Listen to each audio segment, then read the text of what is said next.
നമ്മുടെ കഴുത്തിന് മുന്നിലായുള്ള ഒരു ചെറിയ ഗ്രന്ഥിയാണ് തൈറോയിഡ് ഗ്രന്ഥി. ഈ ഗ്രന്ഥി ശരീരത്തിലെ മെറ്റബോളിസം, ഊർജം, ഹോർമോൺ, ശരീരഭാരം തുടങ്ങിയവ നിയന്ത്രിക്കുന്നതിൽ ഒരു പ്രധാന പങ്ക് വഹിക്കുന്നു. ഈ ഗ്രന്ഥിക്ക് പ്രവർത്തനത്തിൽ എന്തെങ്കിലും തകരാറ് സംഭവിക്കുമ്പോഴാണ് തൈറോയിഡ് രോഗങ്ങൾ വരുന്നത്.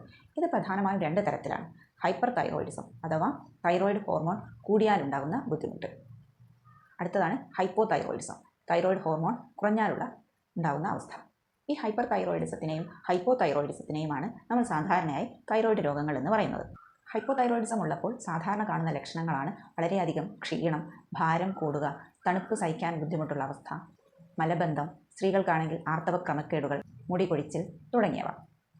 ഹൈപ്പർ തൈറോയിഡിസം ഉള്ളപ്പോൾ ഹൃദയമിടിപ്പ് കൂടുക, ഭാരം കുറയുക, വിയർപ്പ് കൂടുതലായി അനുഭവപ്പെടുക, ഉത്കണ്ഠ തുടങ്ങിയവ കാണാറുണ്ട്.